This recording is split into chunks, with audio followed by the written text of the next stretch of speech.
Hello viewers, অচেতনতার free coaching চ্যানেলে তোমাদের সকলকে স্বাগত জানাই। আজকের এই ভিডিওতে তোমরা যারা নেতাজি সুভাষ ওপেন ইউনিভার্সিটিতে PG MA হিস্ট্রিতে ফার্স্ট ইয়ারে পড়ছো, তোমাদের যে ফার্স্ট পেপারটি রয়েছে ভারতের ইতিহাস অর্থাৎ মুঘল যুগের ইতিহাস, এই পেপারটির একটি ইম্পর্টেন্ট প্রশ্ন 2024-25 সাজেশন অনুযায়ী মুঘল সাম্রাজ্যের পতনের জন্য অর্থনৈতিক সংকট কতখানি দায়ী ছিল, এই প্রশ্নের উত্তরটি নিয়ে আলোচনা করছি এই ভিডিওতে। তো দেখো, উত্তরটি তোমরা যেভাবে লিখবে, মুঘল সাম্রাজ্যের দ্রুত অবক্ষয়ের কারণ নিয়ে ঐতিহাসিকদের মধ্যে যথেষ্ট বিতর্ক মতবিরোধ সৃষ্টি হয়েছে। সাদা চোখে মুঘল সাম্রাজ্যের পতন কিছুটা অস্বাভাবিক ও বিস্ময়কর মনে হয়। ভিনসেন্ট স্মিথ লিখেছেন, মুঘল সাম্রাজ্যের পতন এমন আকস্মিকভাবে ঘটে যে তা বিস্ময়কর মনে হতে পারে, কিন্তু একটু তলিয়ে দেখলে এই সাম্রাজ্যের দ্রুত পতনের চেয়ে এর দীর্ঘদিন টিকে থাকাটাই আমাদের বিস্মিত করে। আসলে 1826 খ্রিস্টাব্দে পানিপথের যুদ্ধে যখন মুঘল সাম্রাজ্যের গোড়াপতন হয়েছিল, তখন থেকেই এর ভিত্তি চোরা বালির উপর প্রতিষ্ঠিত ছিল। এর সাংগঠনিক কাঠামো ছিল খুবই দুর্বল, ত্রুটিপূর্ণ এবং এর জীবনী শক্তি ছিল ক্ষীণ। সপ্তদশ শতকে সম্রাট শাহজাহানের আমলে মুঘল সাম্রাজ্যের অবক্ষয়ের সূচনা হয়। সম্রাট ঔরঙ্গজেবের আমলে এই সাম্রাজ্যের পতনের লক্ষণগুলো স্পষ্ট হয়ে ওঠে।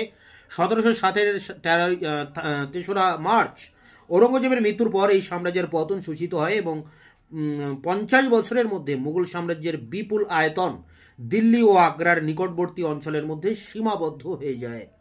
প্যারা করে মুঘল সাম্রাজ্যের পতনের অন্যতম প্রধান কারণ হিসেবে অর্থনৈতিক অবক্ষয়কে দায়ী করা হয়েছে। মুঘল সাম্রাজ্যের অর্থনৈতিক সংকট সর্বপ্রথম শাহজাহানের আমলে প্রকটিত হয় এবং ঔরঙ্গজেবের রাজত্বকালে তা তীব্রতর হয়। শাহজাহান তার আড়ম্বর ও বিলাস প্রিয়তার জন্য রাজকোষের বহু অর্থ ব্যয় করেন এবং ক্ষতিপূরণের জন্য ভূমি রাজস্বের হার বৃদ্ধি করেন।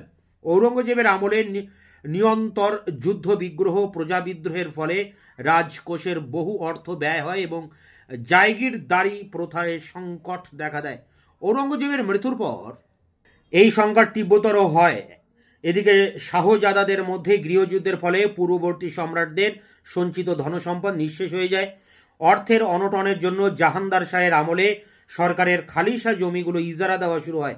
মুঘল সরকারের রাজস্বের প্রধান উৎস ছিল ভূমি রাজস্ব। খালিশা জমি ইজারা দেওয়ার ফলে রায়ত বা কৃষকদের উপর ইজারাদাররা যথেষ্ট অত্যাচার চালায় এবং ইচ্ছামতো খাজনা আদায় করতে থাকে। এর ফলে কৃষকরা চাষের জমি ছেড়ে পালাতে থাকে। জমিগুলো অনাবাদী হয়ে জঙ্গলে পূর্ণ হয়। সৈয়দ ভ্রাতৃদ্বয়ের আমলে তাদের দেওয়ান রতন চাঁদ খালিশা জমি ইজারা দেওয়ার ব্যবস্থা অব্যাহত রাখেন। এর ফলে কৃষির উৎপাদন কমতে থাকে এবং ভূমি রাজস্ব হ্রাস পায়। স্থানীয় জমিদাররা বিদ্রোহী প্রজাদের পক্ষ নিয়ে খাজনা প্রদান বন্ধ করে। প্যারা করে মুঘল সাম্রাজ্যের পতনের একটি প্রধান অর্থনৈতিক কারণ ছিল জায়গিরদারি প্রথার সংকট। ঔরঙ্গজেবের আমলে এই সংকট তীব্রতর হয়। অধ্যাপক সতীশ চন্দ্র তার parties and politics in Mughal court গ্রন্থে দেখিয়েছেন, অষ্টাদশ শতকে মুঘল অভিজাত শাসক শ্রেণীর জীবনযাত্রার ব্যয় অনেকটাই বেড়ে যায়। মুঘল সম্রাটরা জাঁকজমকপূর্ণ জীবনযাত্রার নজির সৃষ্টি করায় দরবারে অভিজাতরা ও ব্যয়বহুল আড়ম্বর জীবনযাত্রায় অভ্যস্ত হয়। তদুপরি এই সময় মুদ্রার মূল্য হ্রাস পায়, ফলে জায়গিরদাররা জায়গির থেকে যে রাজস্ব পেতেন তার দ্বারা তাদের জীবিকা নির্বাহ ও সৈন্যদল রক্ষা করা দুষ্কর হয়। এদিকে কৃষি সংকটের জন্য জায়গিরের আয় কমতে থাকে। খাতা কলমে অভিজাতদের জায়গির থেকে যে আয় পাওয়ার কথা বলা হয়, হাতে কলমে তার থেকে অনেক কম আয় হতে থাকে। ইরফান হাবিব তার the agrarian system of Mughal India গ্রন্থে দেখিয়েছে, সম্রাটের ইচ্ছা ক্রমে যে কোনো সময় মনসবদারেরা জায়গিরদারে বদলি করা হতো, ফলে জায়গিরগুলো মনসবদারের স্বল্প কালে ভোগ করতেন। এমতো অবস্থায় তারা জায়গিরের আয় বাড়ানোর জন্য কয়েকটি কৌশল অবলম্বন করে। জায়গির থেকে আইন কানুন না মেনে বাড়তি হারে কর আদায় করে ঘাটতি পূরণ করার চেষ্টা আরম্ভ হয়। প্রজাদের উপর এই জন্য ভয়ানক অত্যাচার চলে। প্রতি মনসবদার একাধিক জায়গির লাভ করে ঘাটতি পূরণের চেষ্টা করেন। জায়গিরের লাভের জন্য অভিজাতরা দরবারের দলাদলিতে জড়িয়ে পড়েন। মনসবদারদের হাতে জায়গিরদারের সংখ্যা বাড়ানোর জন্য মনসব ভোগী অভিজাতদের পদ থেকে হিন্দু অভিজাতদের বহিষ্কার করে এই জায়গির এক শ্রেণীর মুসলিম অভিজাত আত্মসাৎ করার নীতি গ্রহণ করেন। ঔরঙ্গজেবের আমল থেকে এই প্রবণতা তীব্রতর হয় বলে জেফ রিচার্ড মনে করেন। প্যারা করে রাজপুত অভিজাতরা জায়গিরের হারাবার বঞ্চনা নতশিরে মেনে না নিয়ে বিদ্রোহী হয়ে ওঠেন। সৈয়দ ভ্রাতৃত্ব বা সৈয়দ ভ্রাতারা তাদের জায়গির নিয়ে সন্তুষ্ট জায়গিরদের সন্তুষ্ট করার চেষ্টা করেন।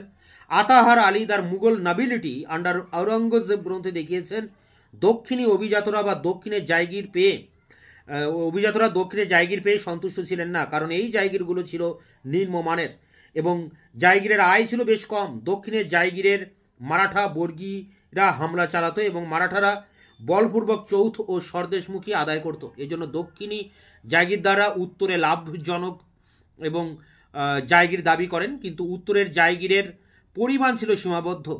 তাছাড়া উত্তরের জায়গির দ্বারা জায়গির ছাড়তে প্রস্তুত ছিলেন না। জায়গির লাভের জন্য অভিজাতদের মধ্যে দ্বন্দ্ব বিবাদ দেখা দেয়। এজন্য তারা বিভিন্ন গোষ্ঠীতে বিভক্ত হয়ে দরবারে প্রভাব খাটাতে এবং জায়গির পেতে চেষ্টা করেন। মনসবদারি অভিজাতদের মধ্যে এই গোষ্ঠীদ্বন্দ্বের ফলে প্রশাসন আইন শৃঙ্খলা ভেঙে পড়ে। মুঘল সরকারের রাজস্ব প্রধানত কৃষি জমি থেকে আদায় হতো। আকবরের আমল থেকেই ফসলের 1/3 ধরে বেশ চড়া হারে ভূমি রাজস্ব আদায় করা হতো। শাহজাহানের আমলে দরবারে বিলাস বেসন ও আড়ম্বরের খরচা বৃদ্ধি পেলে ভূমি রাজস্বের হার 2/1 ধার্য করা হয়। ঔরঙ্গজেবের আমলে নিরন্তর যুদ্ধ বিগ্রহের খরচ নির্বাহের জন্য ভূমি রাজস্বের হার ফসলের প্রায় 2/1 পরিণত হয়। এই জন্য গোটা মুঘল যুগ ধরেই শোষিত কৃষকরা মাঝে মাঝেই বিদ্রোহ করত। প্যারা করে দেখো, মুঘল রাষ্ট্রে সামরিক শক্তির সাহায্যে বিদ্রোহগুলি দমন করেন। কৃষকরা সংগঠিতভাবে মুঘল সেনার বিরুদ্ধে যুদ্ধ চালাতে সক্ষম হতো না। ঔরঙ্গজেবের আমল পর্যন্ত মাঝে মাঝে কৃষক বিদ্রোহ ঘটত। মুঘল সরকারের কৃষি জমি দুভাগে বিভক্ত ছিল, যথা খালিসা জমি ও জায়গিরের জমি। খালিসা জমি থেকে সরকার জমিদার ও অন্যান্য রাজস্ব কর্মচারীদের সাহায্যে রাজস্ব আদায় করতেন। জায়গিরের জমিদারেরা অভিজাতদের নগদ বেতনের পরিবর্তে দেওয়া হতো। ঔরঙ্গজেবের আমল পর্যন্ত মুঘল সম্রাটরা চেষ্টা করতেন যাতে কৃষকরা ন্যায্য বিচার পায় ও তাদের উপর অত্যাচারও ও শোষণ না হয়। ঔরঙ্গজেবের পর এই শৃঙ্খলা ভেঙে পড়ে। খালিসা জমিগুলো থেকে নির্দিষ্ট হারে রাজস্ব আদায়ের পরিবর্তে এই জমিগুলোকে ইজারা দেওয়া আরম্ভ হয়। ইজারাদারদের সত্ত্ব ছিল স্বল্পস্থায়ী, 1 বা 2 বছর মাত্র। পরবর্তী মরশুমের আগেই তাদের কাল শেষ হওয়ার উপক্রম হলে তারা রায়তকে শোষণ করে যতদূর সক্ষম বা সম্ভব বেশি খাজনা আদায় করত। যেসব রায়ত রাজস্ব দিতে অপারগ হতো তাদের উপর পাশবিক নির্যাতন চালানো হতো, এমনকি কৃতদাস হিসেবে তাদের বিক্রি করা হতো। জায়গির জমিগুলোতে আরো বেশি অত্যাচার হতো। জায়গিরদারেরা স্থায়ীভাবে কোনো জায়গির পেত না। 2-3 বছর পরে তার জায়গির বদল করা হতো। বদলি হওয়ার আগে জায়গির দ্বারা কৃষকদের চূড়ান্ত শোষণ করে জায়গিরটিকে ধ্বংসস্তূপে পরিণত করে চলে যেত। সুতরাং খালিসা জমিতে ইজারাদার ও জায়গির জমিতে জায়গিরদার বা তার নিযুক্ত ব্যক্তির শোষণে কৃষকেরা সর্বশান্ত হতো। এই অবস্থার প্রতিবাদে কৃষকরা ঘন ঘন বিদ্রোহ করত অথবা জমি জায়গা ছেড়ে অন্যত্র চলে যেত। অনেক সময় স্থানীয় জমিদাররাই এই বিদ্রোহী কৃষকদের নেতৃত্ব দিত। এর ফলে কৃষক বিদ্রোহ তীব্র হয়ে ওঠে। অধ্যাপক গৌতম ভদ্র মুঘল যুগে কৃষি অর্থনীতি ও কৃষক বিদ্রোহ গ্রন্থে দেখিয়েছেন সৎনামী জাট বুন্দেলা প্রভৃতি বিদ্রোহের মূলে ছিল কৃষকদের অসন্তোষ। তার সঙ্গে ধর্মনৈতিক কারণ মিলিত হয়ে তা শক্তিশালী হয়। মুঘল সরকারের পক্ষে বিদ্রোহী কৃষক ও জমিদারদের দমন করা সম্ভব হয়নি। প্যারা করে, মুঘল যুগে কোনো সম্পদ সৃষ্টি হয়নি, কারণ মুঘল অভিজাত শ্রেণী সম্পদ সঞ্চয়ে আগ্রহী হয়নি। এডওয়ার্ড টেরি মুঘল উত্তরাধিকারী আইন অনুযায়ী কোনো অভিজাতদের মৃত্যুর পর তার সম্পদ রাষ্ট্রীয় সম্পদ রূপে বিবেচিত হতো। ফলে অভিজাতরা তাদের জীবদ্দশায় বাহুল্যতা ও বিলাসিতা করে সম্পদ ক্ষয় করত। কোনো উদ্বৃত্ত সম্পদ সৃষ্টি হতো না।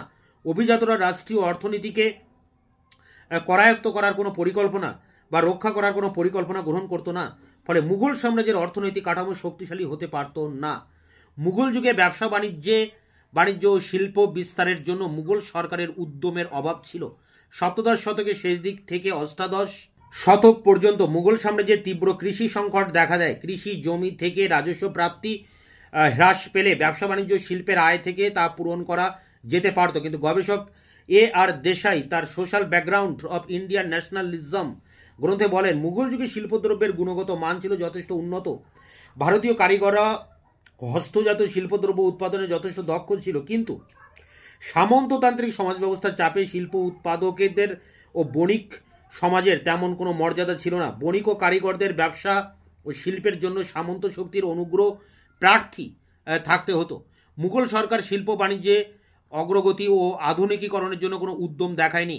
বিজ্ঞান ও প্রযুক্তিতে ভারতীয় শিল্প পিছিয়ে পড়ে। তদুপরি শিল্প বাণিজ্যের উপর সরকারের করের চাপ বেশি ছিল।